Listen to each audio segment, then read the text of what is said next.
How to make rich soil at home. ये सवाल सबसे ज़्यादा ज़हनों में आता है कि हम अपने घर में गार्डनिंग करना तो चाहते हैं, लेकिन उसके लिए मिट्टी कैसी होनी चाहिए। तो आज की वीडियो में मैं आपको ये बताने वाला हूँ कि हमारी मिट्टी कैसी हो और हम उसको किस तरीके से प्रिपेयर कर सकते हैं।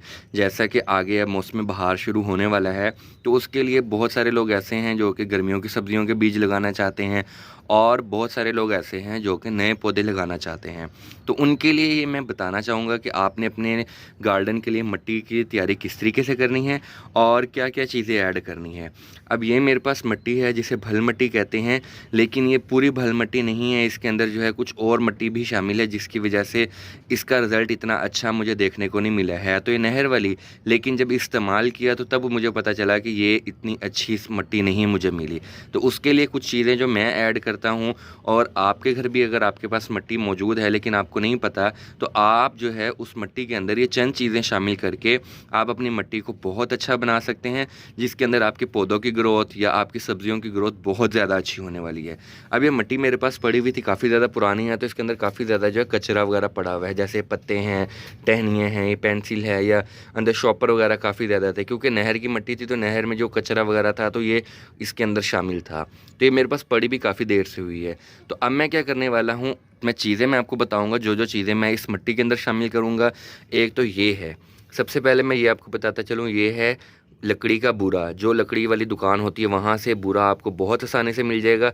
इसका फ़ायदा क्या होगा, ये आपकी मिट्टी को हल्का बनाएगा। अगर आप रूफ टॉप गार्डनिंग कर रहे हैं तो उसके अंदर ये जो आपका लकड़ी का बूरा जो है ये बहुत ज़्यादा काम आने वाला है। अगर आप ये एक तोड़ा ले लें तो ये आपको, मुझे लगता है कि 100 रुपये से या 150 रुपये का एक तोड़ा मिलेगा, लेकिन इसका इस्तेमाल बहुत अच्छा है। इसको आप मल्चिंग के लिए भी इस्तेमाल कर सकते हैं, इसके बहुत ज़्यादा फ़ायदे हैं।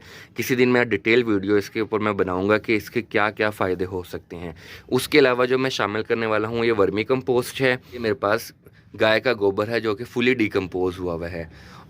ये जो है गाँव का था, ये भी हमारे अपना, इसके अंदर भी थोड़ा सा कचरा वगैरह शामिल है।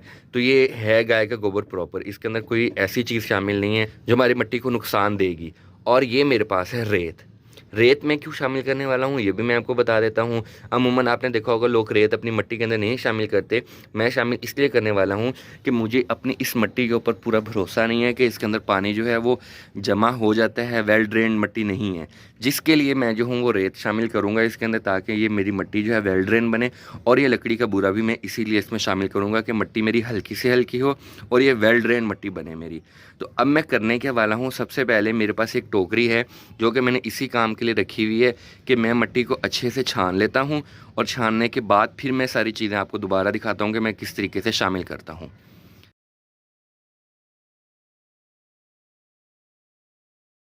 अच्छा जी, ये देखिए मैंने अपनी मिट्टी जो है वो तैयार कर ली है। ये मिट्टी जो थी मैंने इस हिसाब से, तकरीबन 2 तगारियाँ होंगी, इसको तगारी कहते हैं। ये जो मज़दूरों के पास भी होती है, तो ये हमारे घर पड़ी हुई थी। तो ये जो है मैंने 2 डाली थी इस मिट्टी के अंदर। तो इसमें से वेस्ट देखें कितना निकला है। तो इस वजह से पहले मैं इसको अच्छे से छान लेता हूँ, और एक टोकरी जो है मैंने इसीलिए रखी हुई है जिससे मैं मिट्टी अपनी अच्छे से छान लेता हूँ, फिर मैं सारी चीज़ें ऐड करता हूँ अपनी मिट्टी के अंदर। तो अब मैं चीज़ें ऐड कर लेता हूँ, जिसके अंदर ये वर्मी कंपोस्ट है, इसके ऊपर मिट्टी पड़ गई, थोड़ा सा ऐसे धुंधला नज़र आ रहा है। और ये मेरी लकड़ी का बूरा है, ये मेरी डिकम्पोज हुई हुई खाद है, और ये रेत है। ये मैं सारी चीज़ें इसके अंदर शामिल अच्छे से करके मिला लूँगा। और एक चीज़ जो मैं बताना भूल गया था वो ये था कि वो ये कोकोपीट है, ये भी मैं अपनी मिट्टी के अंदर लाजमी शामिल करूँगा। तो ये तकरीबन 4 से 5 चीज़ें जो हैं मैं इस मिट्टी के अंदर शामिल करूँगा। और मिट्टी के इस टाइम आप देखें कितनी लाइट वेट है और कितनी अच्छी हो गई है। सिर्फ क्या किया है अभी तक मैंने, अभी सिर्फ इसमें से कचरा अलग किया, और मिट्टी जो है कितनी हमारी नरम हो गई है। अब अगर मैं ये 3 चीज़ें ऐड करूँगा तो देखें कितनी अच्छी हो जाएगी। ये 2 तगारियाँ मैंने वो डाली हैं, और अगर आपके पास कोई प्लेट है तो इस प्लेट्स के हिसाब से मैंने सारी चीज़ें जो है ना, तकरीबन 1.5 जो प्लेट है मैंने सारी चीज़ें इसके अंदर शामिल की हैं। तो मैं सारी चीज़ें शामिल करके फिर आपको अपनी मिट्टी की रंगत दिखाता हूँ, और अभी भी आप देख लें कि इसकी रंगत कैसे है। अब बिल्कुल भी इसके अंदर कचरा नहीं है, कोई शॉपर, कोई पत्थर, कोई चीज़ भी नहीं है, बिल्कुल ये मिट्टी हमारी साफ़ है।